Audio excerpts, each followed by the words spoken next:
हाँ, आवाज नहीं आ रही है आपकी। हाँ हाँ, बताइए। जी प्रणाम सर। सर पूजा शर्मा। सर हाँ, सुबह भी बताइए मैंने पूछिए। बताया था। जी मैं ठीक हो चुकी हूँ। और मैं पूरी तरीके से अभी वेरी गुड। स्वस्थ हूँ और मैं खुद को ये बोलती हूँ, मैं I am happy, I am healthy. तो सर मैं इसके लिए कार्य राइट। भी कर रही हूँ लास्ट 4 ईयर से। और मैं प्रकृति को भी संरक्षण करती हूँ कि हम वृक्ष लगाते हैं हर ईयर। और उसके अलावा अभी भी संकल्प लिया है कि यहाँ से जाने के बाद हम और वृक्ष लगाएंगे। उसके अलावा मैं वॉलेंटरी भी वर्क करती रहती हूँ जिन लोगों को जरूरत है। और इन फ्यूचर भी लाइफ टाइम जब तक मैं जिंदा हूँ तो लोगों को मैं सेवा देती रहूंगी, चाहे वो किसी भी तरीके से हो, तन से हो, मन से हो, धन से हो। यथासंभव जो भी संभव हो पाता है वो मैं सदैव देती रहूंगी। ठीक है, आपने क्या पढ़ाई लिखाई की है? Sir I am M A economics. But उसके अलावा सर मैंने अभी जो रिसेंटली में जब से मेरी लाइफ में अपॉर्चुनिटी आई है, जब से मेरा माइंडसेट चेंज हुआ है, तब से मैं सर आयुर्वेद भी सीख रही हूँ। उसके अलावा सर मैं नेचुरोपैथ, योगा, और अभी यहाँ पे आके new advance new diet system भी सीख लिया है सर। तो अब मैं चाहती हूँ कि लोगों को इसके बारे में और अवेयर किया जाए। जन जन तक ये जो अभियान है प्रकृति की ओर, जो ये हमने एक रुख लिया है, इसको मैं सभी लोगों तक पहुंचाऊं जो मेरे प्रयास में संभव हो सकता है। बहुत बढ़िया, बहुत बढ़िया, जोर से तालियां होनी चाहिए। और कोई आना चाहता है? जल्दी जल्दी। जो पीछे बैठे उनको जरा बुलाओ ना, उनको, वो क्यों नहीं आ रहे हैं बोलने के लिए? हाँ अभी ठीक है। नमस्कार अंकल जी। नमस्ते नमस्ते, कैसे हैं आप? भी आ गए इधर। Very good, very good. ये सुनता है आपका जगपाल, सवेरे शाम दोनों टाइम।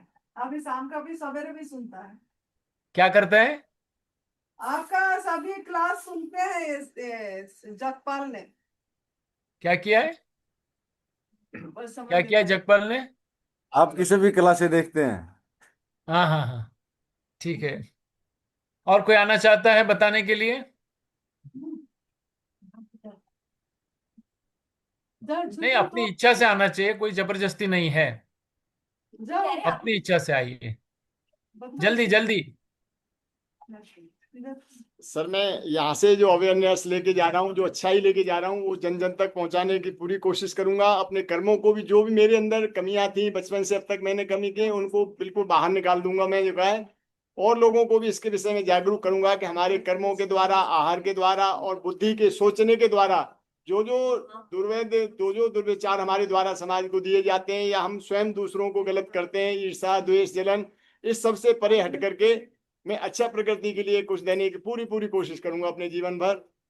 और मैं अपने लिए भी जो मेरे कर्म खराब हुए उनको भी सुधारूंगा बचपन से अब तक, और आगे अच्छे कर्म करने की सबको गुडविल, और सबको जो कहा है अच्छी शुभकामनाएं, और सबके लिए धन्यवाद, कृतज्ञता के भावपूर्ण जीवन जीऊंगा मैं। बहुत धन्यवाद सर। बढ़िया, बहुत बढ़िया, बहुत बढ़िया।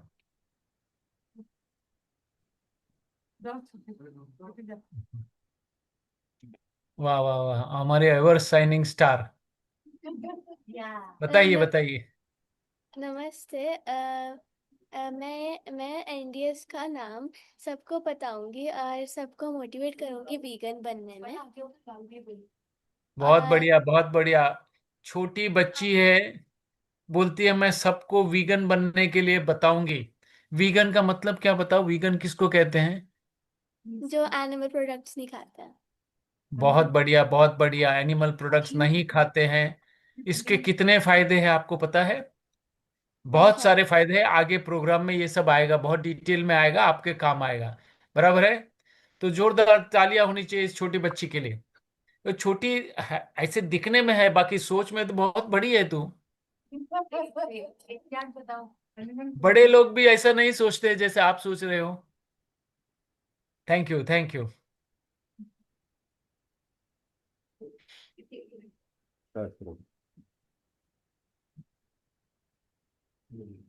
और कौन? नहीं पता नहीं। ये क्यों नहीं बताता? अभी हमने ये स्लाइड देखी थी, बराबर है? हाँ जी। यहां तक हम आए थे ना? हाँ जी। अभी आगे बढ़ते हैं। अभी एक प्रश्न है। मान लो कि घर में माता पिता दोनों बीमार है, किसी को डायबिटीज है, ब्लड प्रेशर है, थायराइड है, कोलेस्ट्रॉल है। अभी माँ को और पिताजी को दोनों को बीमारी है, तो बच्चा सोचता है ये फ्यूचर में मुझे भी आ जाएगा, तो दोनों दवाइयां ले लेते हैं और वो ठीक हो गए, तो मैं भी दवाई ले लूं अभी से, तो मेरी जो बीमारी आएगी ही नहीं। तो ये सोच के जो बच्चा स्वस्थ है, युवा स्वस्थ है, और वो दवाई लेने चालू करेगा, तो क्या होगा? वो बच्चा और ज्यादा स्वस्थ हो जाएगा। अस्वस्थ क्या लगता है? वो बीमार हो जाएगा स्वस्थ होते हुए भी। माँ बाप जो बीमार थे वो दवाई लेके बोलते हम ठीक हो गए, जो ठीक है वो बीमार हो जाएगा, ऐसा कैसे होगा? ऐसा प्रश्न आपके दिमाग में कभी आया ही नहीं ना? आपने किसी स्वस्थ आदमी को दवाई लेते हुए देखा है कि भविष्य में मुझे डायबिटीज ना हो इसलिए मैं डायबिटीज की गोली खा लूं, मुझे बीपी ना हो इसलिए बीपी की गोली खा लूं, कोलेस्ट्रॉल ना हो तो उसकी गोली खा लूं, थायराइड की प्रॉब्लम ना हो तो ये गोली खा लूं, कैंसर ना हो तो मैं रेडिएशन करा लूं, कीमियो करा लूं? ऐसा कभी कोई किसी को करते हुए देखा है आपने? नहीं नहीं। नहीं। तो तो दवाई बीमार आदमी क्यों लेता है? स्वस्थ आदमी दवाई लेगा तो क्या होगा, मुझे बताइए। बीमार हो जाएगा सर, और क्यों बीमार हो जाएगा? बीमार नहीं जी, साइड इफेक्ट स्वस्थ होगा। आदमी बीमार हो जाएगा आप कहते हैं, तो बीमार आदमी स्वस्थ कैसे होता है? पहली बार ये प्रश्न आपके दिमाग में आया है, किसी ने आपको पूछा है? जरा चिंतन कीजिए, मनन कीजिए। स्वस्थ आदमी अगर दवाई लेगा तो ज्यादा स्वस्थ हो जाएगा या ज्यादा बीमार हो जाएगा? कितनों को लगता है कि ज्यादा बीमार हो जाएंगे? हाथ ऊपर करें। सर सभी को लगता है ज्यादा बीमार हो जाएगा। कितनों को लगता है कि स्वस्थ आदमी दवाई लेगा तो ज्यादा स्वस्थ हो जाएगा? हाथ ऊपर करें। बीमा लेता रहेगा स्वस्थ रहेगा। सर वो हाँ। कुछ के लिए तो स्वस्थ होगा लेकिन बाद में ज्यादा बीमार हो जाएगा वो। नहीं नहीं, क्या स्वस्थ आदमी अगर दवाई लेगा, मान लो आपको बीपी नहीं है और आपने बीपी की गोली ली, तो क्या होगा? आपको डायबिटीज नहीं और आपने डायबिटीज की गोली खा ली, तो क्या होगा? Side effect. सर जो हमारा फंक्शनिंग है, जो ऑलरेडी हेल्थ में हमारे पास है, वो भी काम करना बंद कर देगा, क्योंकि हम बाहर से वो चीज ले रहे हैं अननेचुरल तरीके से।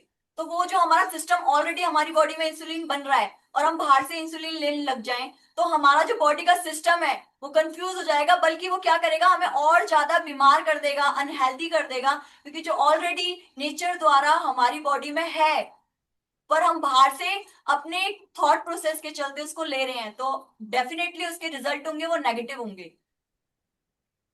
देखिए, एक बात बहुत अच्छी तरह समझ लीजिए। बीमार आदमी को ही दवाई दी जाती है, स्वस्थ आदमी को दवाई नहीं दी जाती है। सर हाँ, कोई विटामिन्स है डेफिशिएंसी के लिए, उसके लिए कुछ अभी वो सप्लीमेंट्स वगैरह दिए जाते हैं, वो अलग चीज है, वो भी बात करेंगे। सोचने वाली बात यही है कि बीमार आदमी दवाई लेके स्वस्थ हो गया ऐसा समझता है, तो स्वस्थ आदमी तो और स्वस्थ होना चाहिए, लेकिन वो ज्यादा बीमार हो जाएगा। अगर बीमार आदमी, सॉरी, एक स्वस्थ आदमी अगर बीपी की गोली खाएगा या डायबिटीज की गोली खाएगा तो बहुत बीमार हो जाएगा, उसको हॉस्पिटलाइज करना पड़ेगा। अगर डायबिटीज का पेशेंट अगर दवाई नहीं खाएगा तो उसको हॉस्पिटलाइज नहीं करना पड़ेगा, बीपी की दवाई नहीं लेगा तो हॉस्पिटलाइज नहीं करना पड़ेगा। लेकिन ज्यादा, जो स्वस्थ आदमी अगर डायबिटीज की गोली खाए या बीपी की गोली खाए या इंसुलिन ले ले, तो उसको इमीडिएटली हॉस्पिटलाइज करना पड़ेगा, क्योंकि लो बीपी ज्यादा रिस्की है। डायबिटीज में शुगर कम हो जाए तो ज्यादा रिस्की है। तो आपको ये समझना है कि ये दवाई जो है वो टेम्पररी आपको जो सिम्टम्स आते हैं उसको दबाते हैं। तो मैं तो यही कहता हूं, ये दवाई नहीं दवाई है। क्या है? दवाई ने बीमारी के जो लक्षण को दबाया और कुछ नहीं किया। कारण का निवारण नहीं हो रहा है, जो लक्षण है, जो सिम्टम्स है, उसको दबाया जाता है। समझ गए? जी सर। जी सर। इसीलिए स्वस्थ आदमी जो है वो दवाई लेगा तो बीमार हो जाएगा। तो जो दवाई जो स्वस्थ आदमी को बीमार कर सकती है, वो बीमार आदमी को स्वस्थ नहीं कर सकती है। खाली उसके जो सिम्टम्स है उसको दबा देते हैं, तो आपको टेम्पररी वो अच्छा लगता है। समझ गए? जी सर। समझ गए? जी सर। हाँ जी। कोई स्पार्क हुआ अंदर? कोई स्पार्क हुआ ना कि भैया ये जो दवाई जो है बीमार आदमी लेके अपने को स्वस्थ समझता है, क्योंकि जो डायबिटीज वाला है। एक मिनट, हाँ।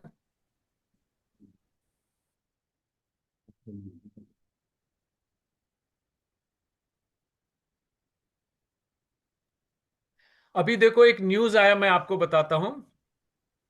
हमारे एक रिलेटिव है, क्लोज रिलेटिव है, एक्चुअली मेरी बहन ही है।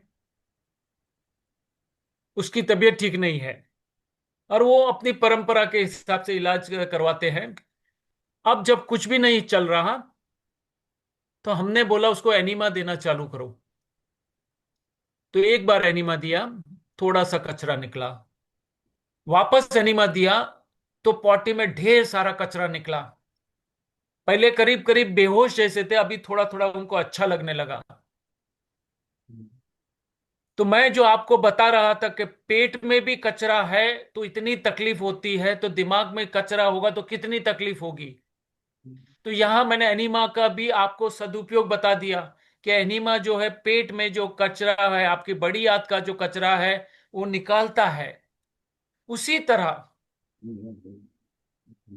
हमको मन का भी कचरा निकालना पड़ेगा। तो वो मैंने जो आपको फिर से बताता हूं, जो लिखने का बोला है, लिखो लिखो लिखो लिखो। लिखने के बाद क्या करना है वो बाद में बात करेंगे। तो यहां पे फिर से मैं ये टॉपिक पे आता हूं। ये दवाई नहीं, ये दबाई है। क्या है? इसने बीमारी के लक्षण को दबाया है। बराबर है? जी सर।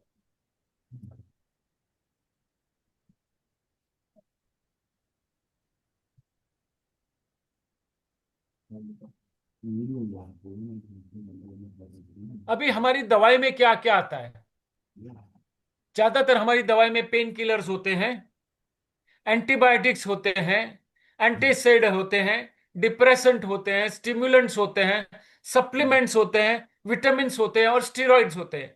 मोटे मोटे यही होते हैं। बाकी बहुत सी सारी चीज होगी, वो मुंह से लेंगे या इंजेक्शन से लेंगे या वैक्सीन से लेंगे। यही चीज हम लेते हैं या नहीं? यस और नो? नाम कुछ भी दिया जाए, ज्यादातर आपको कोई तकलीफ है, चोट लगी है तो पहले पेन किलर दिया जाएगा। कुछ इन्फेक्शन है ये है तो एंटीबायोटिक्स दे देंगे, एंटासिड्स दे देंगे, डिप्रेशन दे देंगे, और यही सब दवाइयां देते हैं। हर दवाई की साइड इफेक्ट है।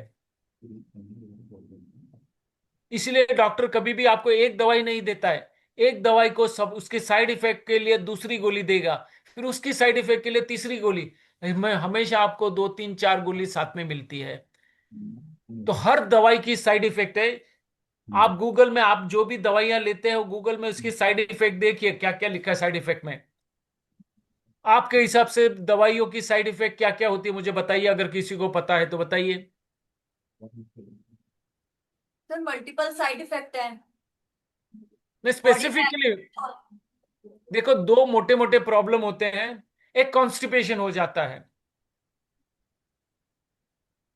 हेडेक हो जाता है, लूज मोशंस हो जाते हैं, वॉमिटिंग हो जाएगी, ड्राउजीनेस, होश कम हो जाएंगे, एसिडिटी हो जाती है। ये सभी साइड इफेक्ट है या नहीं? यस। तो ये सब साइड इफेक्ट आपको फ्री में मिलते हैं। मीन्स आपने एक बीमारी आई, उसको दबाने के लिए एक गोली ली, तो आपको साथ में दूसरी गोलियां लेनी पड़ती है। और ये गोली की जो इफेक्ट है धीरे धीरे कम होती है, तो और बड़े डोज लेने पड़ते हैं, बहुत बड़े डोज लेने पड़ते हैं। और इसका इफेक्ट हमारे शरीर के ऑर्गन्स पे पड़ता है, लीवर पे पड़ता है, किडनी पे पड़ता है। समझ गए? जी सर। इसीलिए देखो, डॉक्टर बोलता है डायबिटीज हो गया जिंदगी भर दवाई लेनी पड़ेगी, बीपी हो गया जिंदगी भर दवाई लेनी पड़ेगी, ये हो गया तो जिंदगी भर दवाई लेनी पड़ेगी। कोई जरूर नहीं है। अगर आपने प्रकृति का विज्ञान समझ लिया और उसके नियम के अनुसार चले, तो आप दवाइयों से छुटकारा पा सकते हैं, बहुत कम कर सकते हैं, जो भी है, बहुत सारी चीजें पॉसिबल है। तो ये सब समझ में आया। ये आप गूगल सर्च भी कर सकते हैं, side effects of this medicine. आप जो भी दवाई लेते हैं उसका नाम डालो और लिखो इसमें ये साइड इफेक्ट क्या है, पढ़ लो क्या लिखा है।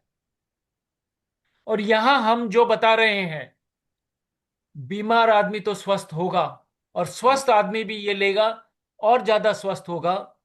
शरीर से तो स्वस्थ होगा, मन से भी स्वस्थ होगा, भाव से भी स्वस्थ होगा, और आत्म उन्नति के मार्ग पे आगे बढ़ेगा, प्रभु प्राप्ति के मार्ग पे वो आगे बढ़ेगा। क्योंकि गलत विचार भी कम आने लगे, गलत कर्म भी कम कर रहे हैं। तो अभी कौन सा रास्ता आपको लेना है वो आपको डिसाइड करना है। ओके, अभी आगे बढ़ते हैं। अभी इसको देख के आपको क्या पता चलता है, क्या समझ में आया?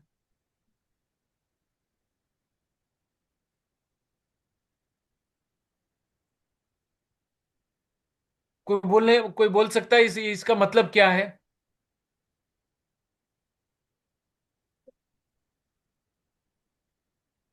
मैं क्या कहना चाहता हूं मैं बता देता हूं। हमारी शक्ति जो भी है, जो एनर्जी जो हमारे में है, वो खाने में, पचाने में, मल निष्कासन में और नकारात्मक सोच में चली जाती है, ऐसे ही। इसीलिए देखो, बहुत सारे लोग सुबह उठेंगे तभी थके हुए हैं, या थोड़ा कुछ काम किया 3-4 बजे थक गए हैं, घर पे आ गए, ऐसे ही लेट जाएंगे। एनर्जी ही चली जाती है, क्योंकि जो एक तो एनर्जी कम आती है, और जो भी एनर्जी है वो खाने में, पचाने में, मल निष्कासन में चली जाती है। और नकारात्मक सोच में भी बहुत शक्ति चली जाती है। तो अल्टीमेटली होता है कि आदमी थका हारा रहता है, बीमार रहता है, नींद भी उसको नहीं अच्छी आती है, और वो छोटी उम्र में भी एक बीमार व्यक्ति से ज्यादा बीमार दिखता है। तो गलत खान पान और गलत सोच, ये दो मोटे कारण हैं जिसके कारण हम बीमार हैं। शक्ति का व्यय हो जाता है। अभी ये सेमिनार फ्री है, ये शिविर भी फ्री है। तो आपको क्या लगता है, ये जो सेमिनार जो आपको बताया जाता है, और ये चीज जो आपको बताई जाती है, वो आज तक किसी ने आपको बताया था क्या? आप इतने सारे डॉक्टर के पास गए, इतनी सारी दवाइयां की, इतने सारे पैसे खर्चे किए, किसी ने ये ज्ञान आपको दिया था क्या? मैं आपको पूछ रहा हूं। नहीं। बराबर है। अभी ये शिविर भी फ्री, ये ज्ञान भी फ्री, तो फ्री की कोई कीमत होती है क्या? लोगों को बनाना है कोई क्या? वैल्यू नहीं है, फ्री है तो वैल्यू ही नहीं है। सूर्य हमें प्रकाश देता है, गर्मी देता है, बादल हमें पानी देते हैं, नदियां पानी लेके आती है, पानियां हमारे से पानी बहता है, पेड़ पौधे हमको देते हैं, सब कुछ देते हैं। हर चीज हमको फ्री में मिली है या नहीं? ये सुनो, जी। हमने उसकी कोई वैल्यू की, कोई कदर की? नहीं। वैसे ही ये ज्ञान की कीमत क्या है? ये चौहान सर क्या है? इलेक्ट्रिकल इंजीनियर है। आनंदीमा क्या है? ये प्रदीप भाई क्या है? ये पांड्या जी क्या है? वो डॉक्टर लोग तो इतने पढ़े लिखे, इतनी बड़ी डिग्रियां लगी है, ये है वो है। हमारे साधु संत महात्मा तो इतने बड़े ज्ञानी है, ये उपनिषद पढ़े, ये वेद पढ़े हैं, ये भगवत गीता पढ़ी है, ये आगम पढ़े, पता नहीं क्या क्या पढ़े के आए हैं। हमारी श्रद्धा और विश्वास जो है उनके क्वालिफिकेशन पे, उनकी वेशभूषा पे चला जाता है, और हम मान लेते हैं कि उनको हमारे से ज्यादा ज्ञान है। लेकिन अल्टीमेट ज्ञान किसका है? प्रकृति का है, जिसके नियम से पूरा ब्रह्मांड चल रहा है। ये पृथ्वी चल रही है, आप चल रहे हैं, मैं चल रहा हूं, हमारे एक एक टिश्यू चल रहा है, एक एक सेल चल रहा है, एक एक इलेक्ट्रॉन चल रहा है हमारे उसके नियम से। तो किसको मानना है? या तो कोई उम्मीद कुछ भी नहीं रखता है, आपकी तालियों की भी उम्मीद नहीं है, और ताली बजाएंगे तो आपके अच्छे के लिए बजाने को कहते हैं। हमें कुछ नहीं चाहिए, हमें तो जो मिला है वो हम बांट रहे हैं आपको। लेकिन फ्री में मिला है, जैसे प्रकृति फ्री में देती है वैसे हम भी फ्री में दे रहे हैं। तो इसको अंडर एस्टिमेट मत कीजिएगा। अगर यही जो शिविर है उसका आपको 25,000 50,000 भरना पड़ता, तो आप लोग कैसे रहते? 50,000 रुपया फीस दी है 10 दिन के, तो हम एकदम बराबर बैठेंगे, सब करेंगे। फ्री का है, क्या फर्क पड़ता है? रिकॉर्डिंग मिलेगा, देख लेंगे। लेकिन मैं ये बता दूं कि यही प्रकृति का विज्ञान और उस जगह पे भी दिया जाता है। वहां दिन का ₹1,00,000 फीस है। कितनी? ₹8।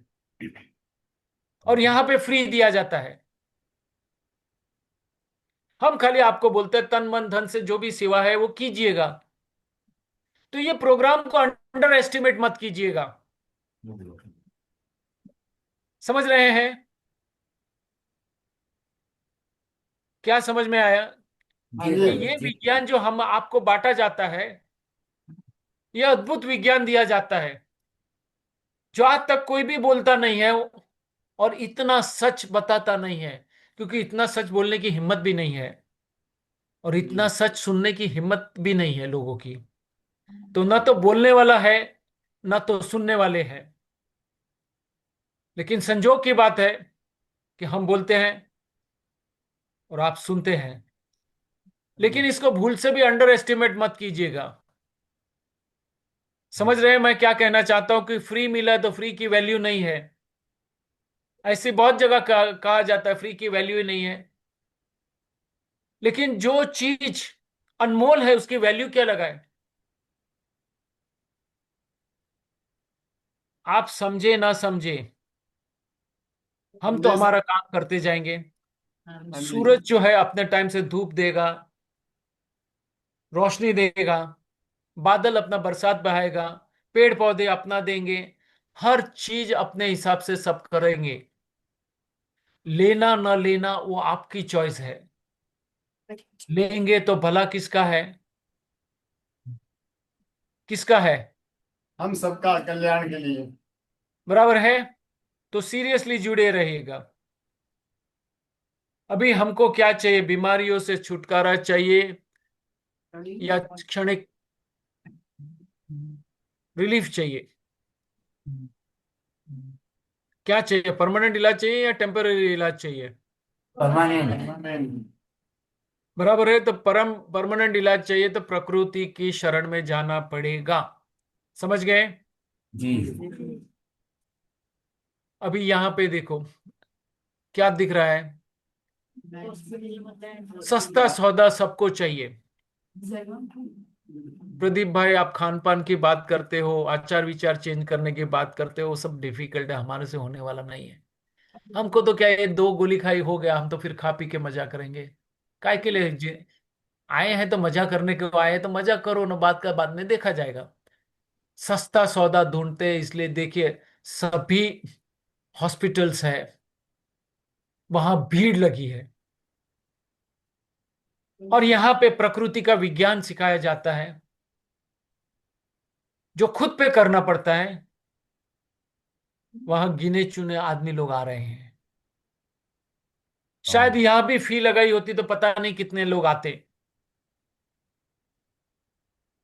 ये हमारी कमजोर मानसिकता का दिखाई देता है, मानसिकता दिखाई देती है। वहां जाएंगे तो 25-50 हजार रुपया एडवांस दे देंगे, और यहां तो फ्री है तो भी सोचते हैं जाऊं कि नहीं जाऊं, क्योंकि खाने पे कंट्रोल आ रहा है, व्यवहार पे कंट्रोल करने की बात करते हैं, विचार पे कंट्रोल करने की बात करते हैं। आपको बहुत डिफिकल्ट लगता है, लेकिन ये डिफिकल्ट नहीं है। This is the way of life.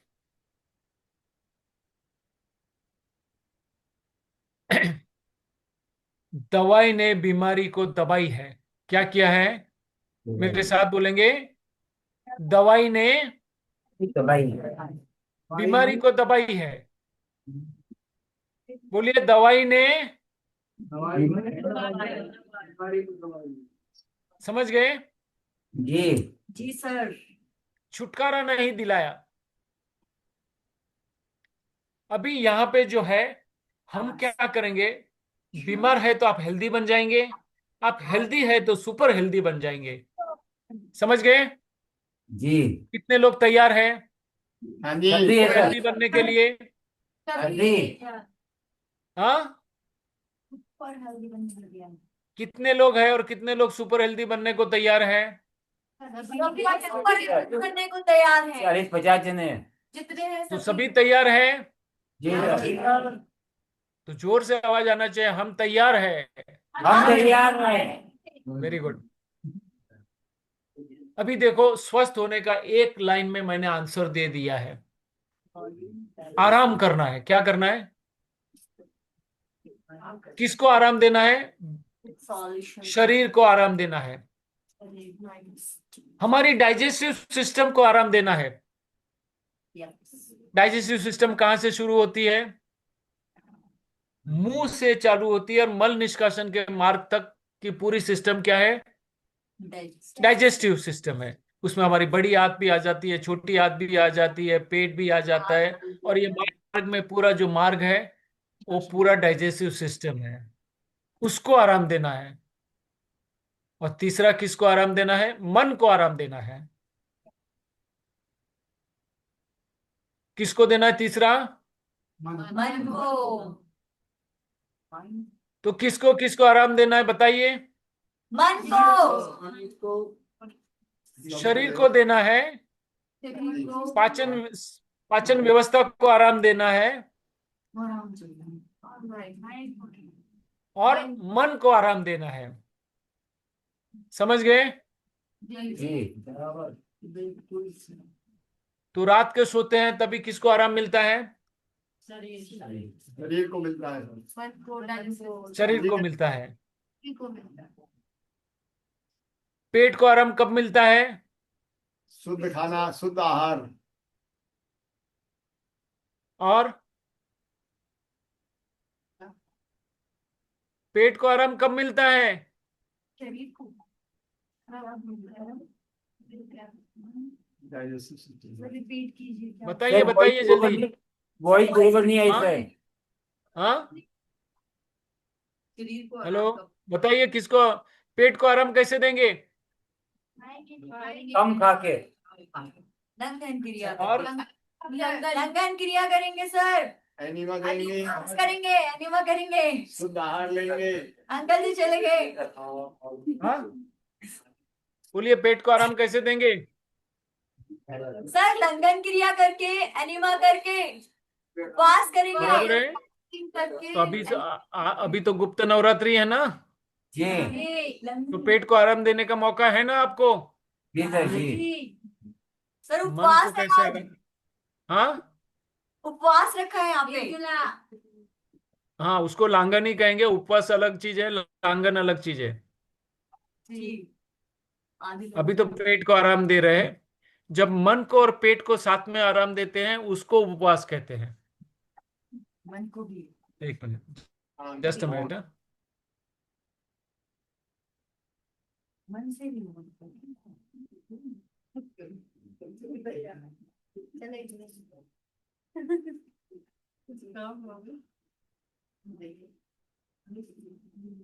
लांगन जो है पेट को आराम देता है, उपवास जो है मन को भी आराम देता है और पेट को भी आराम देता है। पेट, अगर आप इतने लीन हो जाते हैं कि आपको खाने की इच्छा ही नहीं होती है और खाना छूट जाता है, और लांगन में हम कॉन्शियसली पेट खाना नहीं खाते हैं, बराबर है।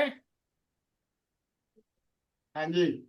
अगर ये प्रैक्टिस हमको हो गई तो हम स्वस्थ हो जाएंगे। समझ गए? जी सर समझ जी। गए सर। तो कौन बताएंगे किसको किसको आराम देना है? शरीर को आराम देना है, फिर किसको देना है? मन को। शरीर के बाद और पेट को देना है, और दूसरा मन को मन देना है, को। बराबर है। अगर ये जी तीन जी। को आराम देना आ गया तो आप कभी बीमार नहीं होंगे, और अगर कभी हो भी गए तो जल्दी से स्वस्थ हो जाएंगे। ये आराम देने से आपके अंदर का डॉक्टर जाग जाएगा जी और सर। वो अपनी ही दवाई खुद बना लेगा और आपको स्वस्थ कर देगा। उसको सब पता है कौन सी दवाई बनानी है, कितनी बनानी है और कैसे देनी है। आपको कुछ करना नहीं है। तो भीतर के डॉक्टर को और भीतर की दवाइयां बनाने का रास्ता आपको समझ में आ गया? जी सर। डिफिकल्ट है या आसान, और या आसान है? अभी आसान है सर। आसान लग रहा है ना? हो सकता है ना? बिल्कुल सर। Very good.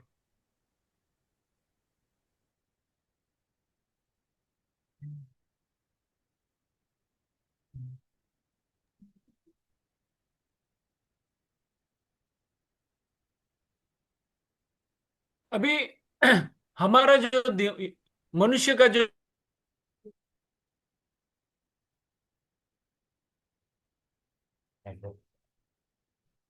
मनुष्य का उद्भव हुआ है, इतिहास में कोई लाख बोलेंगे, कोई जो भी बोलेंगे, तो पहले तो हम जंगल में रहते थे। तो हमारा बचाव करना, तो हमारा शरीर सर्वाइवल के लिए बनाया है, बचाव के लिए बचाव के लिए बना है।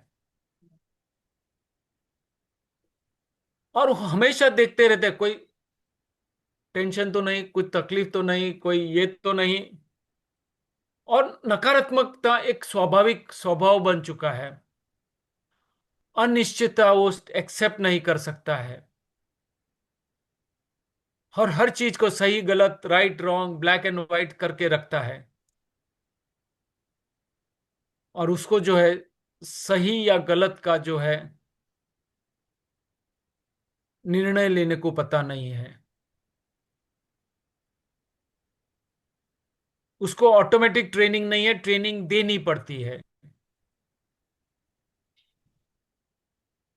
तो ये मन जो है हमेशा सतत भय में रहने की उसको आदत है। समझ गए? तो इसके बाहर निकलने के लिए व्यवस्था को भी हमको सोचना पड़ेगा। अभी देखिए कि हमारा ये जो है ना चार्ट है, वो आपको दिखाई देंगे, एक नीचे की स्पाइरल है। वहां पे देखिए क्या है? भय है, गिल्ट है, एंगर है, क्रिटिसिज्म है, डिसअपॉइंटमेंट है, इरिटेशन है, बोर्डम है। ये सभी नकारात्मकता हमारे भीतर है या नहीं? हम भय का कंटिन्यूस अनुभव करते हैं कि नहीं? हाँ जी। यस और नो? भय का अनुभव करते हैं कि नहीं? जी सर। ईर्ष्या का ईर्ष्या का अनुभव करते हैं कि नहीं? जी सर। बदला लेने का भाव होता है कि नहीं? जी सर। गुस्सा आता है कि नहीं? बहुत। किसी को ब्लेम करते हैं या नहीं? सबको। बहुत चिंता करते हैं या नहीं? जी सर। डाउट, चीज हर चीज में डाउट करते हैं या नहीं? जी सर। डिसअपॉइंट हो जाते हो कि नहीं? जी जी सर। तो ये सभी चीज जो है, इम्पेशेंट होते हो कि नहीं? जी जी। जी सर। तो ये सभी जो है नकारात्मकता हमारे में है, वो दिखाती है। और ज्यादा तक यही चीज में रहते हैं। और कभी कभी हमको लगता है ठीक है, अच्छा है, संतोष होता है। कभी हम आशावादी बनते हैं, कभी हम ऑप्टिमिस्टिक बनते हैं, पॉजिटिव रहते हैं, एंथुजियास्टिक रहते हैं, पैशनेट रहते हैं,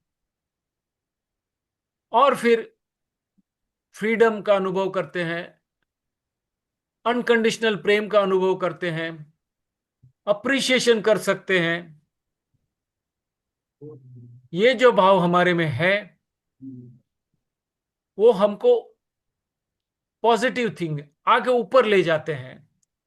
और ज्यादातर हमारी जो स्पाइरल है नीचे की ओर हो जाती है। आप खुद देख लीजिए, आप कितने आशावादी रहते हैं, कितने एंथुजियास्टिक रहते हैं, कितना आनंद का अनुभव करते हैं, कितना शांति का अनुभव करते हैं, कितना प्रेम का अनुभव करते हैं। कितनी बार आप इम्पेशेंट हो जाते हैं, इरिटेट हो जाते हैं, हर किसी को ब्लेम करते हैं, डाउट करते हैं, गुस्सा करते हैं, जलसी आ जाती है, डिप्रेशन में जाते हैं, इनसिक्योरिटी का अनुभव करते हैं, गिल्ट में चले जाते हैं, भयभीत रहते हैं। तो ये जो भाव है इस पे भी काम करना पड़ेगा। इस पे सिर्फ मनुष्य ही एक ऐसा जानवर है जो अपने पे काम कर सकता है मन के लेवल पे। तो यहां पे भी हमारा जो है अपर स्पाइरल है उसकी ओर हमें आगे बढ़ना है। समझ गए?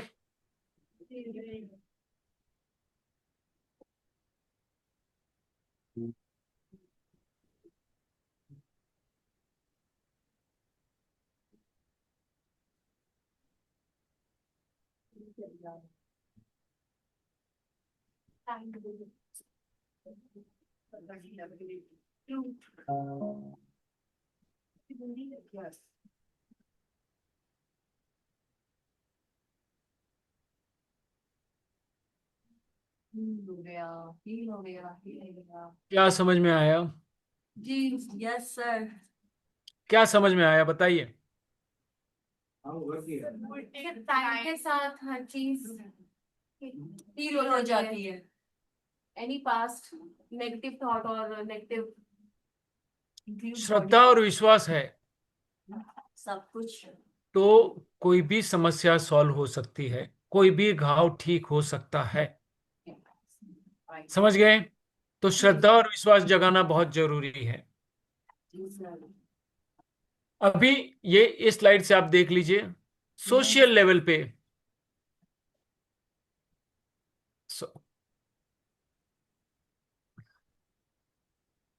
मैंने ज्यादा लिया लेकिन दिया कम। मैंने भूख नहीं लगी तब खाया। मैंने वादा अनुसार काम नहीं किया। मैंने लिया और देने का हिसाब नहीं किया। उपदेश दिया लेकिन उसका अमल नहीं किया। तो हम जो है गलत कर्म कर रहे हैं जिससे हमें बचना चाहिए। होना उसके उल्टा चाहिए, लिया कम ज्यादा देना चाहिए। भूख लगी तो ही खाना चाहिए और औरों को भी खिलाना चाहिए। जितना मैंने वादा किया था उससे ज्यादा देने की कोशिश करनी चाहिए। और जो मैंने लिया उसका तो हिसाब रखूंगा ही, लेकिन जो दिया उसका कभी हिसाब नहीं रखूंगा। और मैं जो बोल रहा हूं उससे ज्यादा पाल रहा हूं। अगर पाल नहीं सकते तो बोलना भी नहीं चाहिए। ये सब हमको जो है करना चाहिए अपनी प्रैक्टिकल लाइफ में। ये 6 चीज हमारे जीवन से नहीं होनी चाहिए। No complaints, no criticism, no crying, no curse, no comparison, no cruelty. सुबह से शाम तक देख लीजिए कितने कंप्लेन करते हैं, गवर्नमेंट ऐसी है, ये ऐसा है, वो ऐसे है, यहाँ ये फैसिलिटी नहीं है, यहाँ ये मिलता नहीं है, ये लेट है, वो ये है, वो वगैरह वगैरह।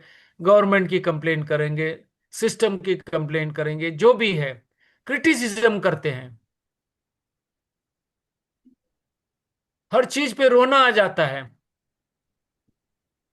किसी को श्राप भी दे देते हैं, कंपैरिजन करते हैं, अरे वहां तो यहाँ था, ऐसा था, यहाँ तो ऐसा है, ये गोरा है, ये काला है, ये लंबा है, ये छोटा है, जो भी है, ऐसे कंपैरिजन करते रहते हैं। और जीवन में हिंसा जानते हुए भी बहुत करते हैं।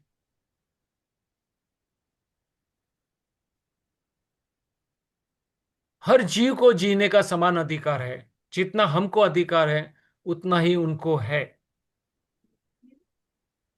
लेकिन हम हमारे स्वार्थ के कारण, हमारे आनंद के कारण और अनेक मान्यताओं के कारण उनकी हिंसा करते हैं। इससे हमें बिल्कुल बचना चाहिए, क्योंकि प्रकृति ने हर जीव कुछ सोच समझ के बनाया है, उसका भी एक रोल है। व्यर्थ में कोई भी जीव नहीं है। अभी हमको बुखार आता है, ठंडी लगती है, कफ आता है, लूज मोशन होता है, वॉमिटिंग होती है, डिजीनेस, चक्कर आते हैं, डिस्कम्फर्ट लगता है, पेन होता है, बॉडी में पेन होता है। ये सब होता है, तभी हम क्या करते हैं? ये किसके सिम्टम्स है? बीमारी के, बराबर है। जी सर। जी सर। और हम इमीडिएटली भाग के डॉक्टर के पास से दवाई लेते हैं। लेकिन ये बीमारी के लक्षण नहीं है, ये हीलिंग के लक्षण है। शरीर अपनी सफाई कर रही है तो कचरा बाहर डाल रही है।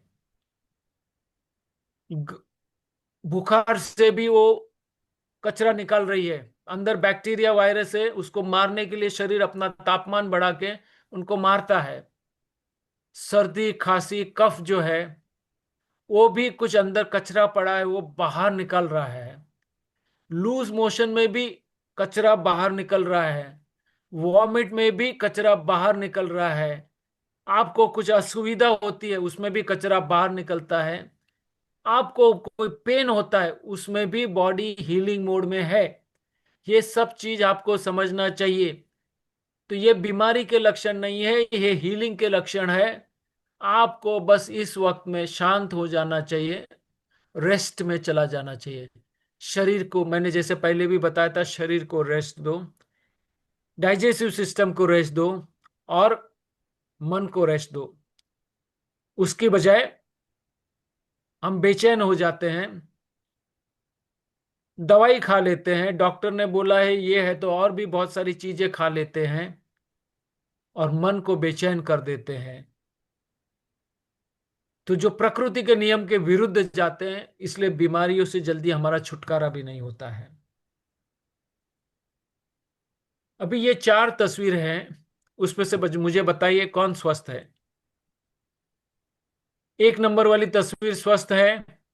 थर्ड थर्ड कोई भी नहीं। हाँ, थर्ड थर्ड है या फोर्थ है? या थर्ड थर्ड सर। फूड सब बीमार है। लेकिन अभी फर्स्ट क्यों नहीं है? बताइए, फर्स्ट क्यों नहीं है? कोई नहीं। हाँ मोटापा की वजह।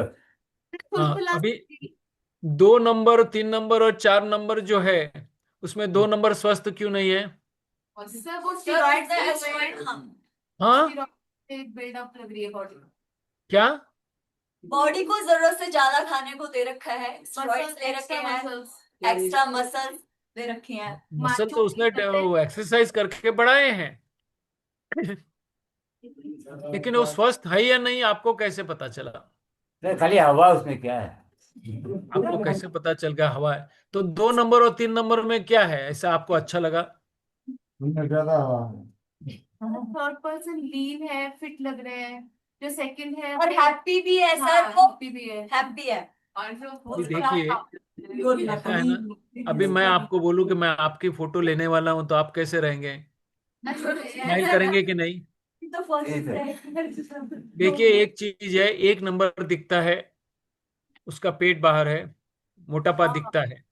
अभी हम 2 नंबर, 3 नंबर, 4 नंबर जो है वो स्वस्थ हो भी सकते हैं, नहीं भी हो सकते, it depends, we can't say. या प्रोबेबिलिटी है, लेकिन फिर भी वो बीमार भी हो सकते हैं, स्वस्थ भी हो सकते हैं। तो कभी भी किसी का शरीर देख के जजमेंट मत लेना। ओके। बोलने का मतलब हम ब्लाइंडली कमेंट पास कर देते हैं ना, तो ब्लाइंड कमेंट पास करना बंद कर दीजिएगा। क्या देखना है वो मैं बाद में बताता हूं। अभी ये चित्र देखिए, ये पूरे विश्व का चित्र है।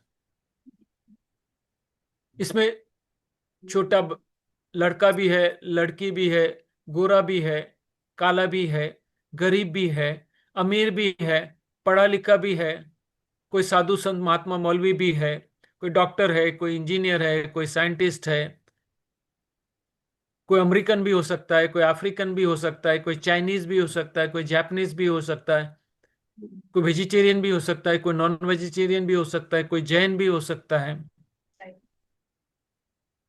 पूरे वेरिएशन से यहाँ है। कोई हाईली डेवलप्ड कंट्रीज जैसे अमेरिका वाला हो सकता है, जर्मनी वाला भी हो सकता है, कोई आध्यात्मिक कंट्री इंडिया वाला भी हो सकता है, कोई बैकवर्ड कंट्री अफ्रीका वाला भी है। सबकी लाइफस्टाइल अलग है, खान पान अलग है, लेकिन एक चीज कॉमन है। अभी सभी जीव है, सभी में आत्मा है, वो सब बात मैं नहीं कर रहा हूं। एक चीज कॉमन है, वो क्या है बताइए? ह्यूमन। हाँ, सब मानव है। सभी मानव है, बराबर है। और बताइए। सभी में एनर्जी है। सही ऑक्सीजन लेते हैं।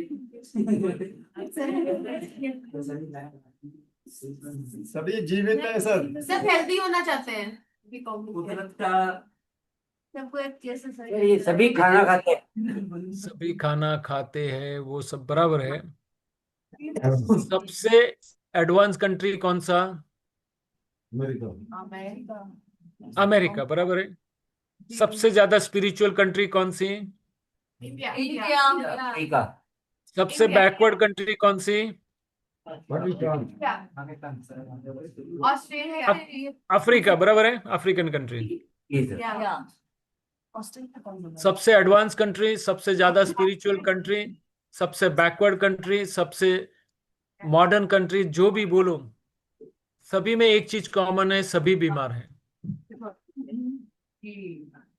सबसे ज्यादा रिसर्च अमेरिका में होता है, वहां भी बीमारी है। सबसे ज्यादा स्पिरिचुअल ज्ञान हमारे साधु संत महात्मा उनका ज्ञान, शास्त्र का ज्ञान, वो भी बीमार। तो पूरा विश्व बीमार है। समझ गए? मॉडर्न साइंस भी हमको हेल्थ नहीं दे सकता है, हमारे शास्त्र भी हमको हेल्थ नहीं दे सकते हैं। ऐसा क्यों? वाई? ये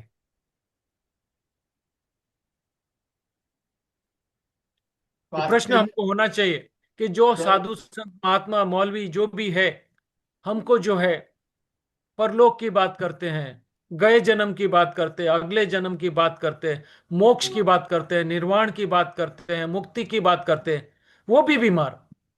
और डॉक्टर जिसके पास हम इलाज करवाने जाते हैं, वो भी बीमार।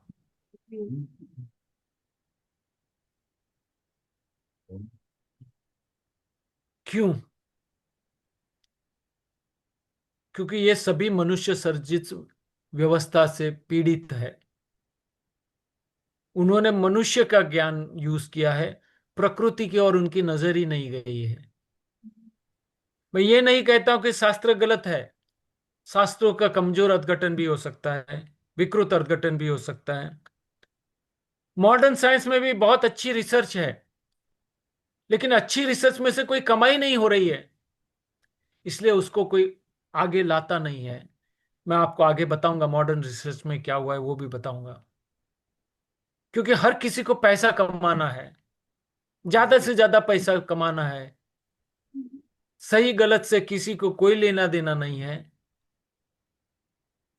तो ये पैसे के पागलपन के कारण पूरा विश्व बीमार है, दुखी है। समझ गए? अभी ये इंदौर मेडिकल काउंसिल की रिपोर्ट है, मैं यहां बताता हूं। इंदौर एक क्लीनेस्ट सिटी मानी जाती है, अच्छी सिटी मानी जाती है। अभी यहाँ मेरा भारत महान है, यहाँ बोरा समाज है, गुजराती समाज है, लायंस क्लब इंदौर है, इंदौर मेडिकल काउंसिल है, वैष्णव समाज है, महेश्वरी समाज है और जैन समाज है। यहाँ पर वेजिटेरियन भी आ गए, नॉन वेजिटेरियन भी आ गए, जैन भी आ गए, तीनों डाइट वाले भी आ गए। पढ़े लिखे भी आ गए, लायंस क्लब बोलेंगे तो पढ़े लिखे हैं, इंदौर मेडिकल काउंसिल बोलेंगे तो डॉक्टर्स भी आ गए। देख लीजिए सभी बीमार। क्यों? ये हमें सोचना चाहिए। अभी यहां पे देखिए, छोटे बच्चे से लेकर वृद्ध सभी बीमार।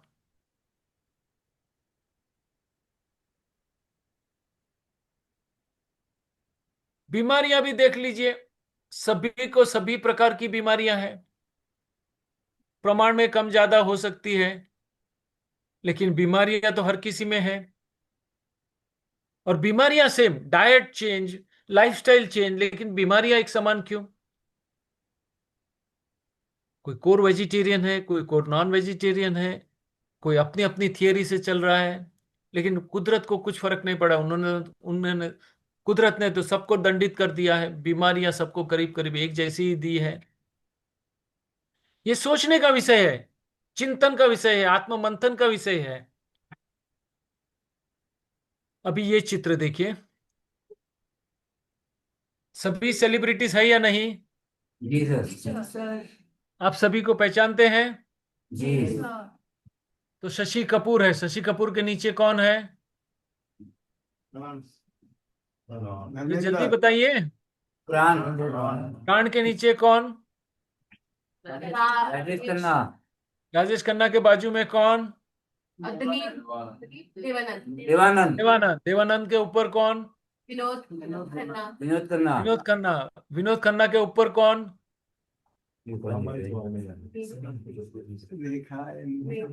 बताइए जल्दी। मीना। मीना कुमारी। मीना कुमारी नहीं है, वो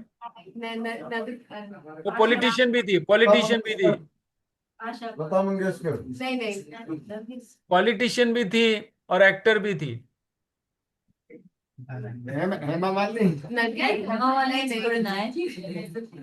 पापा जी आप किसी भी एक्टर एक्ट्रेस को नहीं जानते। जयललिता। जयललिता के बाजू में कौन है? अटल बिहारी। वाजपेयी साहब।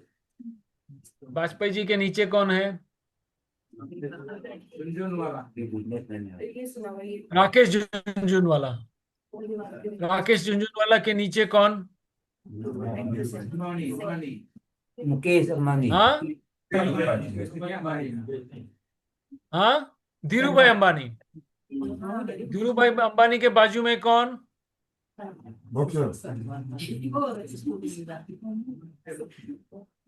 कोई बंबई वाला है कि नहीं वहां पे? वो सलमान खान। नहीं नहीं, किसकी बात कर रही है? वो साइड वाले जो धीरूभाई अंबानी के साइड। हिंदी वाली। पता नहीं पुलिस वाला है। हाँ, पुलिस वाला। ये हमारे मुंबई के एटीएस के चीफ थे, हिमांशु रॉय। मानसी राय। हिमांशु रॉय के ऊपर कौन? सुषमा स्वराज। सुषमा स्वराज के बाजू में कौन? जेटली। अरुण जेटली। अरुण जेटली के नीचे कौन? हाँ, बॉक्सर है, नंबर 1 बॉक्सर थे अपने जमाने के, मोहम्मद अली। सुना है ना मोहम्मद अली का नाम? अभी ये जितनी भी तस्वीर मैंने बताई है वो आज हमारे बीच में नहीं है। गए तो कैसे गए? बहुत सारी बीमारियों से, हार्ट अटैक। बीमारी से गए, बराबर है। इनके पास क्या कमी थी?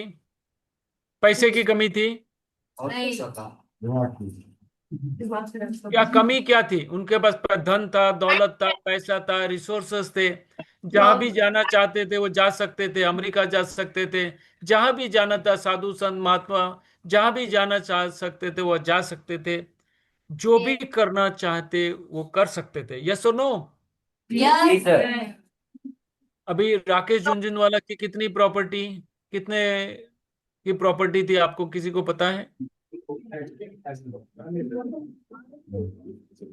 कहते हैं 40,000 करोड़ या 50,000 करोड़ रुपए थे। वो कितनी अस्पताल खरीद सकते थे, कितने डॉक्टर खरीद सकते थे और कितनी दवाइयां ले सकते हैं? बहुत सारी। बराबर है। धीरू भाई अंबानी की क्या बात करें, वो तो बड़े उद्योगपति थे अपने जमाने के। हिमांशु रॉय जो है हमारे मुंबई एटीएस के चीफ थे, उन्होंने सुसाइड कर लिया अपनी रिवॉल्वर से। क्योंकि डिप्रेशन था। इतने मजबूत थे, सब थे, उनको कैंसर की बीमारी हो गई, पूरे वर्ल्ड घूमे, कोई दवाई की ट्रीटमेंट नहीं हुई, तो डिप्रेशन में चले गए और अपनी रिवॉल्वर से उन्होंने आत्महत्या कर ली। मोहम्मद अली नंबर 1 बॉक्सर अपने वर्ल्ड में, उसको हराना करीब करीब नामुमकिन था। 33 33 की एज के बाद में वो अचानक गायब हो गए। 66 की एज में पता चला वो अभी नहीं है हमारे बीच में। 33 ईयर्स ही वॉज आउट, अज्ञात में थे। क्या हुआ? उनको अल्जाइमर और डिमेंशिया की बीमारी हो गई। पैसे तो उनके पास बहुत थे, बहुत सारी ट्रीटमेंट करवाई होंगी, लेकिन ठीक नहीं हो पाए। ये जितने भी सेलिब्रिटीज थे उनके पास सब कुछ था, धन दौलत पैसा ऐशो आराम, ये जगह वो सब कुछ कर सकते थे, और सब कुछ किया भी होगा उन्होंने। होम हवन भी किए होंगे, क्रियाकांड भी करी होगी, दवाइयां भी खाई होंगी, बहुत कुछ किया होगा, मान्यता भी रखी होगी, बहुत सारा चीज किया होगा, लेकिन बीमारियों से छुटकारा नहीं पा चुके। तो आप भी ये भ्रम से निकल जाइए कि ये कल्याण कर देगा, वो कल्याण कर देगा, ये जड़ी बूटी मिल जाएगी, वो गोली मिल जाएगी, इसके आशीर्वाद मिल जाएंगे, इनके पैर पड़ लेंगे, कोई मंत्र तंत्र मिल जाएगा, कोई ग्रह दशा सुधार लेंगे। इससे बचिए, प्रकृति का विज्ञान को समझिए और अपनी जीवन में अपनाइए। एक ही इलाज है, प्रकृति की शरण में जाना। मैंने क्या बताया? क्या बताया? इलाज क्या बताया आपको? हाँ, या नेचर को फॉलो करते हैं, बोलिए बोलिए। लॉ ऑफ नेचर को फॉलो करना। ये जरा अपना ये ऑडियंस बताइए, लाइट चालू कर दीजिए अभी। क्या करना चाहिए? नेचर की शरण में चलना है। ये क्या वो जरा ऑडियंस दिखाइए और लाइट चालू करवा दीजिए। ठीक है, क्या समझ में आया? जी, जो आज तक अभी तक आके बोला नहीं उसको आके बोलने दीजिए। कौन नहीं आया? यहाँ बैटिंग का मौका सबको मिलेगा। भाई चलो चलो जल्दी जल्दी।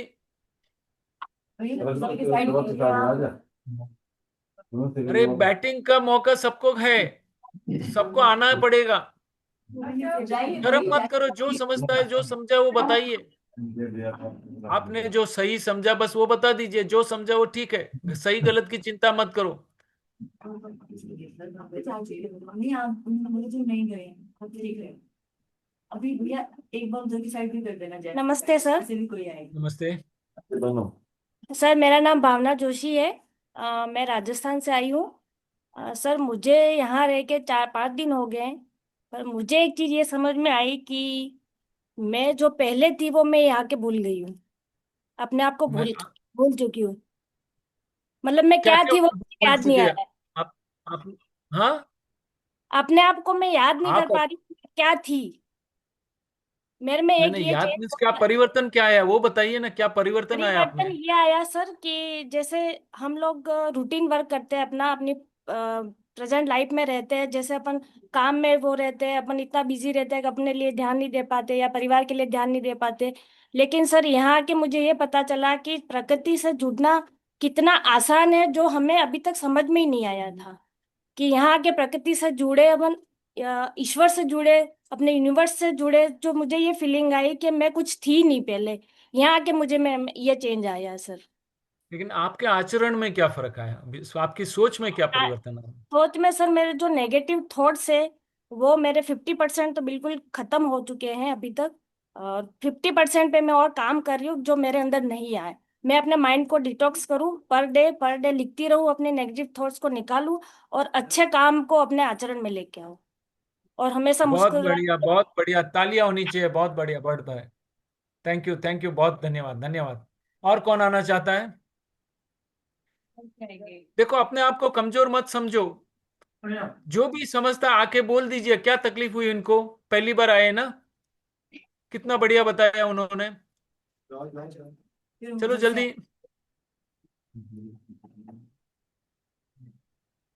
नमस्कार सर। नमस्कार। सर मैं एक्चुअली 4-5 साल से कोशिश में थी, कभी एनडीएस कभी एनएलएस, मतलब काफी कर रही थी। लेकिन आज तक मुझे वो रिजल्ट नहीं मिला, क्योंकि मैं मतलब स्ट्रिक्टली भी नहीं करती थी और कहीं ना कहीं गड़बड़ होना। और मुझे प्रॉपर मेथड अनीमा का भी मुझे यहीं आके पता चला। तो मतलब मैं गलत सही सब कर रही थी, लेकिन यहाँ आके मुझे बिल्कुल प्रॉपर मेथड पता चला है। विचारों को तो मैं पहले भी कोशिश यही करती हूँ कि बिल्कुल किसी के लिए कोई भी नेगेटिविटी ना रखूं, लेकिन यहाँ आके जो हर पल ये आनंदी माँ भी हमें सिखाते हैं, वाह जिंदगी वाह वाह प्रकृति वाह, मतलब इससे हमें काफी प्रैक्टिकल मतलब ये चीजें हमें मिली, तो उससे काफी चेंज आया, विचारों में भी चेंज आ रहा है, खान पान में भी। अब मुझे ये लगता था कि मैं महीने से ये ट्राई कर रही थी कि मैं फ्रूट पे आ जाऊं, लेकिन मेरे से नहीं आया जा रहा था, तो एक टाइम खाना मैं खा रही थी। लेकिन यहाँ आके मुझे ये पता चला कि मैं 3 टाइम जूस पे भी सेटिस्फाइड हूँ, मुझे और कुछ नहीं चाहिए। मतलब यहाँ मैं बड़ी इजीली रह पा रही हूँ, मुझे ऐसा कोई क्रेविंग नहीं हो रही मैं ये खा लूँ या वो ले लूँ। तो यहाँ मैं बड़े आराम से रह रही हूँ, तो मेरे को आज लगा कि इसका मतलब जीने के लिए तो यही कुछ चाहिए, तो बाकी सारी तो हमारी मन की है। अगर हम मन का थोड़ा वो कर दे तो बड़ी इजीली हो सकता है, मतलब ये प्रकृति का हार भी बहुत इजीली हो सकता है। आपका और एक आपका बार नाम क्या है? रजनी, हाँ, एक क्रम और था मेरे माइंड में कि मैं आपका जिसमें भी नाम क्या है? देखती, रजनी गुलाटी, कहाँ से आए? पानीपत से। पानीपत से। सर बहुत बहुत धन्यवाद। हाँ, बताइए, हाँ। एक भ्रम और था कि जो भी करता है एनडीएस या ये नेचुरोपैथी जो भी करते हैं वो मतलब इतने वीक हो जाते हैं कि लोग डर जाते हैं उनको देख के। मेरे साथ ऐसा हुआ, मैंने कोरोना में किया था, जैसे पानी पे भी रही तो मैं काफी वीक हो गई। तो लोगों ने मुझे कहा क्या हो गया क्या हो गया, मतलब इतना डरा देते हैं लोग कि करने की हिम्मत नहीं होती। लेकिन यहाँ आके जब मैंने देखा, जैसे आनंदी माँ है, सुरेश भाई जी है, या और भी कईयों को देखा कि वो पूरा प्राकृतिक आहार पे है और वो कोई पका हुआ भोजन नहीं ला ले रहे, लेकिन उसके बाद भी मतलब उनकी बॉडी सेट है, कुछ ऐसा देखने में वीक नहीं लग रहे, बल्कि हमारे से ज्यादा परफेक्ट लग रहे हैं। तो इसलिए मेरे थोड़ी हिम्मत हुई है कि अब देखिए, मैं। वो भी पकाया हुआ ही खाते हैं। देखिए, सुनिए मेरी बात। हाँ आनंदी माँ जी। भी पकाया हुआ खाती है, सुरेश भाई जी भी पकाया हुआ खाती है। लेकिन लेकिन वो तो किसने पकाया हुआ है? वो सूरज सूरज। प्रकृति ने का पकाया हुआ, भगवान का पकाया हुआ खाते हैं। बराबर है। हाँ जी, तो यहाँ से मेरे काफी भ्रम मतलब दूर हो गया है, तो अब मेरा मन है कि मैं कच्चे पे ही रहूं, मतलब आगे जाके मैं सबको बताऊं हर एक को। मतलब इवन मैं अपनी फैमिली को ही नहीं तैयार कर पाती थी, क्योंकि मैं खुद ही नहीं पूरा आज तक ठीक हुई। तो अब मेरा ये मन है कि मैं पूरी ठीक हूँ और उसके बाद मैं सबको अपना एग्जाम्पल दूं और सबको बताऊं। अभी मैं काफी को तो बता भी रही हूँ, अपने डॉटर को भी मैंने काफी बताया यहाँ पे ऐसे ऐसे है। तो अब कोशिश भी कर रही हूँ, लेकिन मैं वहां जाके पूरा करने की कोशिश करूंगी। धन्यवाद।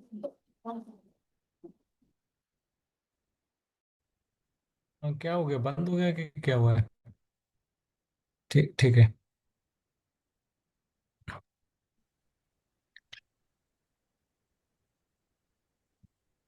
अच्छा, और कोई कोई किसी को कोई प्रश्न है तो पूछ लीजिए, या किसी को आके एक्सपीरियंस शेयर करना है तो वो कीजिए। किसी को कुछ बताना है तो भी आ जाइए जल्दी, या किसी को कोई प्रश्न है तो वो भी पूछ लीजिए, दोनों में से जो भी करना है।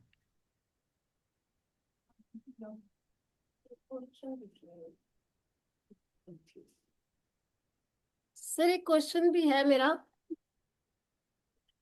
अगर किसी का एक्सीडेंट हो जाता है या किसी को हम्म। अचानक हार्ट अटैक आ जाता है या किसी को कुछ ऐसा ब्रेन स्ट्रोक हो जाता है तो उसमें एनडीएस क्या हेल्प कर सकते हैं? देखो, एक्सीडेंट एक इमरजेंसी है। अभी उसने पहले एनडीएस नहीं किया है, तो इमरजेंसी में जो भी ट्रीटमेंट आप करते हो वो करवा लो। आने के बाद उसके पास एनडीएस करवाओ तो उसकी इस रिकवरी अच्छी हो जाएगी और फास्ट हो जाएगी। और जैसे मान लो किसी जो की जिसने मतलब किसी का फ्रैक्चर हो गया तो उनको मतलब क्या करना चाहिए फिर? प्रॉपर फ्रैक्चर जो है, देखिए एक चीज मैं यहाँ पे आपको बता देता हूँ, सभी को बता देता हूँ। अपना शरीर अद्भुत है, संपूर्ण है, वो सब कुछ कर सकता है। एक बच्चा जो माँ के पेट में पैदा होता है कैसे होता है? एक स्त्री का सेल, एक पुरुष का सेल, दो सेल मिलते हैं, उसमें से एक सेल बनता है, उसको जाइगोट कहते हैं। क्या कहते हैं? जाइगोट। वो जाइगोट का गुणाकार होते होते होते होते 9 महीने में बच्चा तैयार हो जाता है।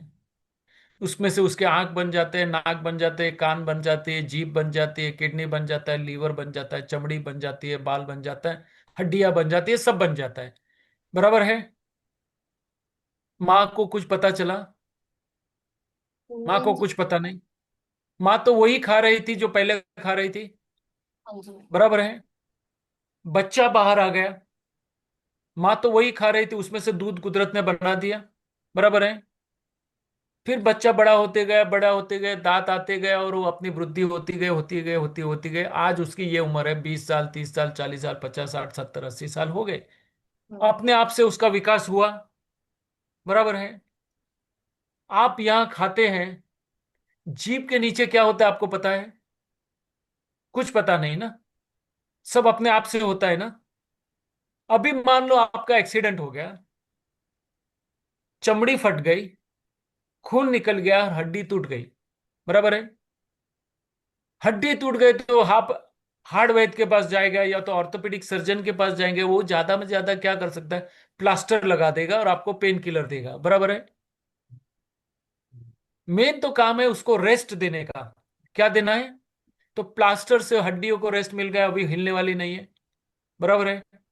अभी जो खाना जो वो माँ, जो भी जिसका एक्सीडेंट हो गया, वही खाने में से वही ब्लड ग्रुप का नया खून बनेगा कि नहीं? वही खाने में से चमड़ी बनेगी कि नहीं? जो चमड़ी फट गई थी वो नई चमड़ी भी आ जाती है। नई चमड़ी भी आ गई, नया खून भी बन गया, हड्डी भी कनेक्ट हो गई। किसने किया ये?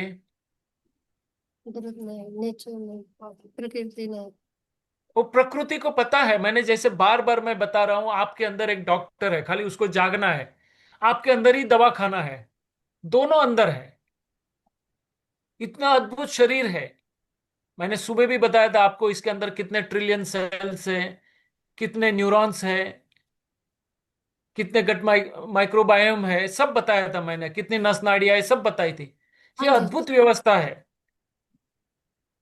तो प्रकृति को पता है क्या चाहिए, जब चाहिए तब वो बना लेती है। आपके पास जो है उसमें से वो बना सकते हैं।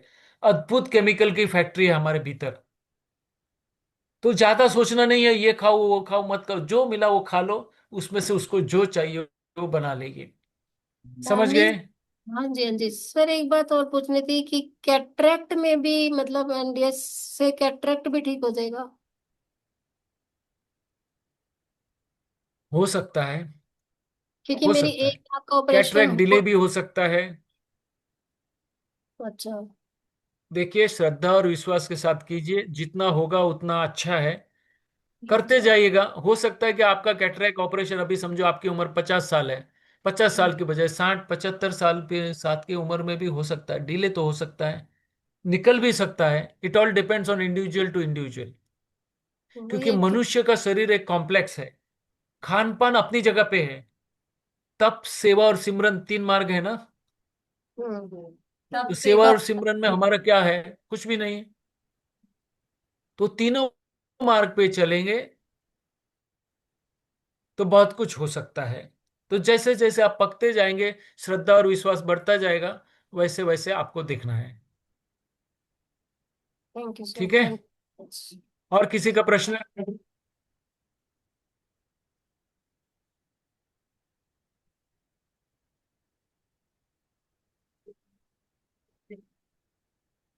और किसी का प्रश्न है?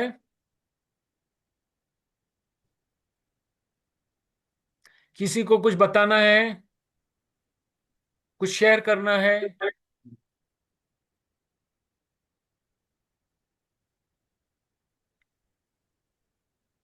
नमस्ते जी। अ, नमस्ते। जी सर, मेरा नाम जसलीन है और मुझे बताना है कि मुझे लगता है कि मैं ब्लेस्ड हूँ, बिकॉज 2010 में मुझे एक छोटा सा डिजीज आया था, फिशर। और तब डॉक्टर के पास गए थे, डॉक्टर ने कहा कि आप नेक्स्ट डे ही एडमिट हो जाओ, ऑपरेशन करवा लो, अदरवाइज कंसीविंग में भी प्रॉब्लम आएगा। तो उस टाइम मैंने सोचा कि सेकंड ओपिनियन लेनी चाहिए। तो हमारी फैमिली ने, किसी ने हमें रेफर किया, मतलब उनके फ्रेंड थे डॉक्टर। तो डॉक्टर ने कहा ठीक है आप घर आ जाओ। तो जैसे घर गए तो उन्होंने बोला कि अगर आप हॉस्पिटल में आते तो मैं भी आपको ऑपरेशन ही करता, लेकिन अब आप मेरे पास आए हो और रेफरेंस लेकर आए हो, तो मैं आपको बता देता हूँ कि आपको सिर्फ हॉट टब में बैठना है, और जितना ज्यादा आप फल खाओगे और सब्जियां खाओगे आप ठीक हो जाओगे। सर 15 दिन में वो बीमारी कहाँ गई मुझे नहीं पता। इसी तरह मेरी एक छोटी प्रॉब्लम और आई, लेप्रोस्कोपी करवानी थी। तो डॉक्टर ने बोला, अब ये चीज मेरी हील हो चुकी थी, तो मेरे दिमाग में घुस चुका था कि ये डॉक्टरों के पास सिर्फ पूछने जाना है कि दिक्कत क्या है, उसके बाद इलाज खुद से ढूंढना है। तो रिसर्च तभी से स्टार्ट हो गई थी। तो ऐसे एक डॉक्टर ने बोला कि कंसीविंग नहीं होगा, आप लेप्रोस्कोपी करवाओ। तो तब फिर ठान लिया कि मेरा खान पान ही गलत है। तो 1 साल मैंने अपना पूरा खान पान सही कर दिया, कोई समोसा जलेबी किसी चीज को हाथ नहीं लगाया, अगेन ऑटोमेटिकली हील हो गई। तो इसी तरह जब मेरे बच्चे हुए, दोनों नॉर्मल हुए, और डॉक्टर मुझसे हैरानी से पूछता था जब मैं उनके पास गई कि बेबीज कैसे हुए आपके, मैं कहा नॉर्मल। तो बहुत हैरान होते थे, और मैं इतनी एक्टिव थी आफ्टर द डिलीवरी कि मुझे डॉक्टर अपने और पेशेंट्स को दिखाता था कि देखो ये कैसे भाग रही है, अभी अभी इसकी डिलीवरी हुई, I was that much active. उसके बाद एक चीज और, जैसे मेरे बेबीज हुए, बच्चे होने के बाद मैंने इनको कोई मेडिसिन नहीं दी। मैं खुद खुद भी, मेरे को 5-10 साल हो गए, मैंने कोई मेडिसिन नहीं ली, कोई सिर दर्द की ये वो कुछ भी नहीं। और मैंने अपने बच्चों को भी कोई मेडिसिन नहीं दी। मैंने ये देखा कि जब इनको बुखार होता है तो मैं इनको उठा के ठंडे पानी से नहला देती हूँ, ज्यादा थोड़ा बुखार लगा तो गर्म पट्टी लगा देती हूँ, और इनका बुखार छूमंतर हो जाता है। सेम ऐसे ही खांसी जुकाम, मैंने देखा 3 दिन की गेम है, ऑटोमेटिकली सही हो जाता है। तो ये चीजें देखते हुए मैंने अपने बच्चों को चाय, कॉफी, कोल्ड ड्रिंक, इन चीजों से तो बचा के रखा। और मैं यहाँ पे इसीलिए आई क्योंकि बच्चे जैसे बर्थडे पार्टीज पे जा रहे हैं, कहीं स्कूल में तो पिज्जा पार्टी भी होती है, तो बच्चे खा लेते थे। तो मुझे लगा कि मैं कहूंगी उससे अच्छा है कि मैं ANDS के पास जाऊं, तो वहां पे बच्चों को खुद सीख मिलेगी। तो बस इसीलिए मैं यहाँ आई और यही आपसे शेयरिंग करनी थी। ये दोनों बिटिया ही नहीं किए सर, दोनों बिटिया 10 साल और 12 साल वाली बिटिया। जी। बराबर है, मिले हैं मिले हैं। वो तो हमको सिखा के जाएंगे। बहुत बढ़िया बहुत बढ़िया। देखो आपने, मैंने क्या बताया, ये फियर का बिजनेस है। जी। जितना ज्यादा आप डर जाओगे, जितना ज्यादा आप झुक जाओगे, बिल्कुल। उतना आपका जल्दी ऑपरेशन हो जाएगा और ज्यादा पैसा कमाने का किसी को मौका मिल जाता है। हम्म। तो आपका पुण्य था हाँ जी। कि आपने फिशर जैसी बीमारी को भी बहुत आसानी से कर दिया। हाँ जी। हॉट वाटर के टब में बैठ गए और हम्म। नेचुरल खुराक पे आ गए और आपका जी। फिशर ठीक हो गया। जी। डिलीवरीज भी नॉर्मल हो गई। जी। एक्चुअली क्या है मैं बताता हूँ। डिलीवरी जो है ना, वो आनंद का विषय होना चाहिए, हम्म। खुशी का विषय होना चाहिए। बिल्कुल। लेकिन आपको जैसे ही पता चला कि हम्म। आपने कंसीव किया है, आपको डराया जाता है। जी। डॉक्टर तो डराते हैं, गायनेकोलॉजिस्ट डराते हैं, लेकिन फैमिली वाले भी डराते हैं, अरे तुम ये मत करो, वो हो जाएगा, ये हो जाएगा, सब हो गया। आपको जैसे होता है वॉमिट आती है, पता है वॉमिट क्यों आती है? हैप्पी डिजीज है वो, अच्छा है, हमारा मल मैंने, बाहर। आपका बॉडी कचरा निकाल रही है। हाँ आपके जी। अंदर जो कचरा है, बोलता है बच्चा है तो अंदर का शरीर को हम्म। शुद्ध करो। जी। आपको पीरियड्स भी क्यों आते हैं? अंदर का शुद्धि ही। के लिए आते हैं। बिल्कुल। कचरा निकालो, हर महीने कचरा निकालो। जी जी जी। वॉमिट आ रही है कचरा निकालने के लिए। तो ये सब चीज कुदरत की व्यवस्थाएं हैं, क्योंकि आप ही बच्चा पैदा कर सकते हो और कोई नहीं कर सकता है। जी तो आपके पास एक बहुत बड़ा रोल दिया है। तो आपको डिलीवरी के टाइम बहुत खुश रहना चाहिए, बहुत आनंद में रहना चाहिए, क्योंकि पूरे ब्रह्मांड में सबसे अच्छा जो सर्जन आप ही करते हो, कोई नहीं कर सकता है। जब कुदरत ने आपको ही सिलेक्ट किया है तो आपको बहुत खुश रहना चाहिए। उसके बजाय आप बहुत डर जाते हो, जी डराए जाते हो। और जब डर जाते हो तो बॉडी स्टिफ हो जाती है। बॉडी स्टिफ हो जाएगी तो ऑलरेडी जो डिलीवरी आपकी डिफिकल्ट हो ही जाती है। जी स्टिफ बॉडी में डिलीवरी डिफिकल्टी है। फिर डॉक्टर सिजेरियन करके निकालता है और आपको लगता है हाँ अच्छा है, अच्छा है। लेकिन आपने अगर आपका दिमाग का प्रोग्रामिंग ठीक किया होता कि आज तो मैं एक दुनिया का सबसे अच्छे से अच्छा सर्जन करने वाली हूं, so I am going to enjoy this moment. अगर मैं ये मौका इंजॉय करने वाली हूँ, बहुत अच्छी तरह ये बच्चे को यहाँ इस दुनिया में लाने वाले हूँ, इसका अगर आपके मन में ये भाव होते तो ये आपकी डिलीवरी बहुत ही नॉर्मल होती, बहुत ही हैप्पी होती। मैंने तो और अपनी पूरी डिलीवरी में। आपने जो बताया कि यू आर नॉर्मल, आप घर का काम भी चालू कर दिए थे। हाँ जी हाँ मैं जी। बताऊं कि ऐसे कुछ आदिवासी इलाके हैं आज भी, हम्म। वहां पे वो काम पे आते हैं सुबह, बाद में पता चला दोपहर को वो चले गए, जी। फिर शाम को वापस काम पे आ गए। तो कहाँ गई थी? मेरी डिलीवरी करके आ गई। ओके। तो ये सब पॉसिबल है। जी और इतनी सारी जो है ना, ये सब पागलपन जो है इंसानों के अलावा किसी में होती है क्या? हाथी है, घोड़ा है, सभी अपनी अपनी नॉर्मल डिलीवरी करते ही है ना। कुत्ता हाँ है, कुत्ती है, वो तो पांच पांच छह छह बच्चे देते हैं। बिल्लियां करती है। किसी जी को तकलीफ नहीं है, किसी को पेन नहीं है, क्योंकि वहां कोई डराने वाला नहीं है। और जी यहाँ तो हर कोई डराने को बैठा है, क्योंकि कि भय से ही पैसे बाहर आते हैं। तो ये जी हमारी गलत प्रोग्रामिंग है, जिसे हमें समझना चाहिए। और यहाँ पे जितने भी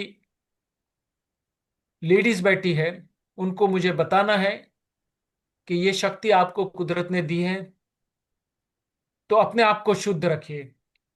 कभी कभी बहुत दुख होता है जब भी मैं रास्ते में जाता हूँ, देखता हूँ बहुत सारी लेडी स्मोकिंग करती है,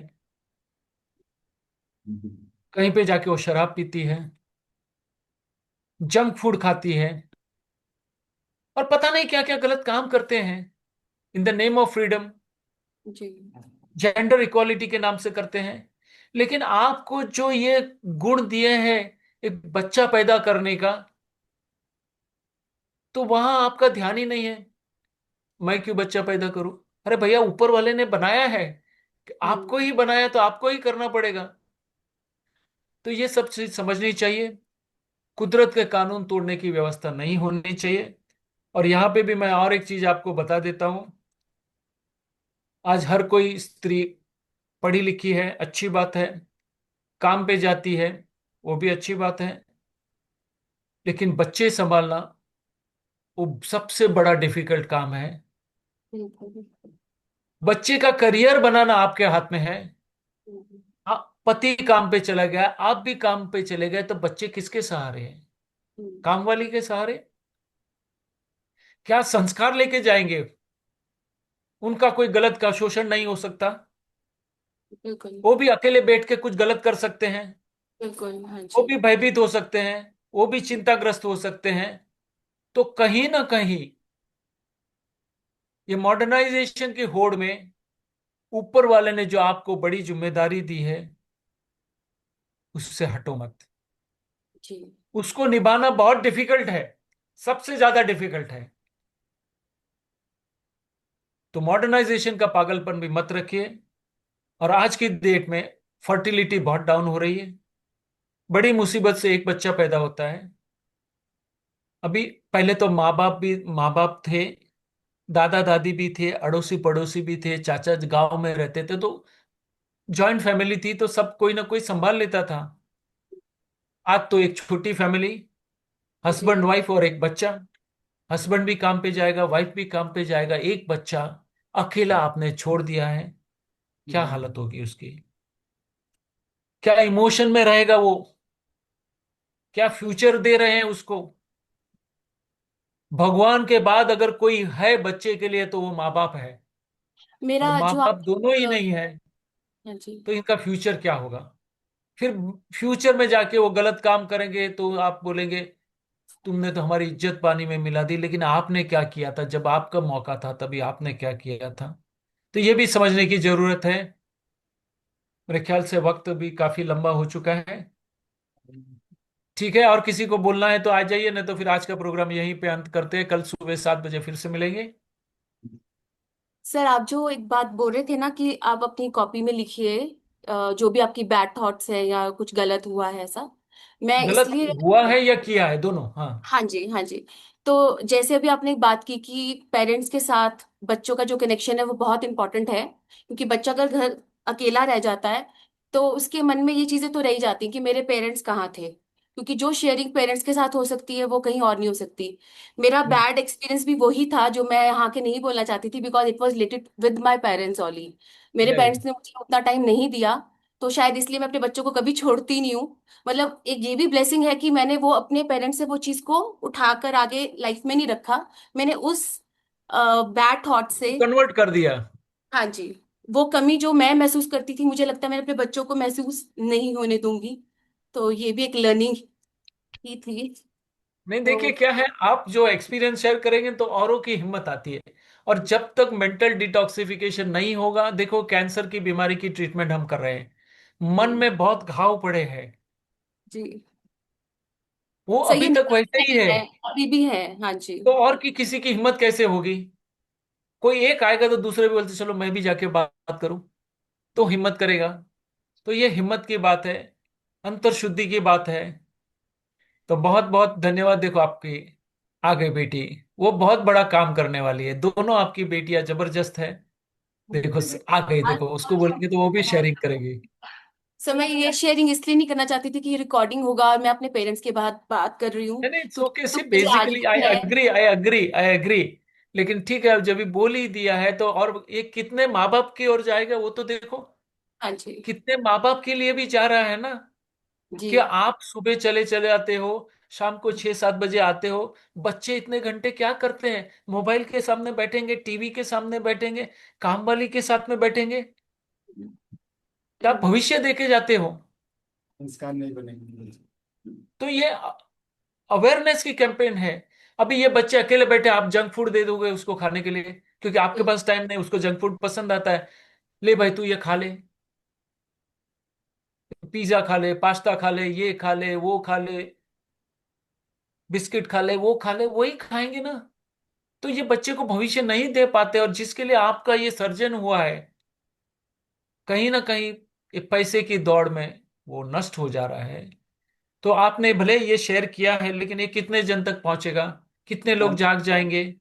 तो बहुत बड़ा काम किया है। और आपकी दो बेटी है, दो परियां है, बहुत अच्छी बात है। थैंक यू, थैंक यू, धन्यवाद, धन्यवाद। चलो अभी कल सुबह मिलेंगे 7 बजे। Thank you. सर शुक्रिया सर, धन्यवाद सर, बहुत धन्यवाद, बहुत बहुत धन्यवाद सर।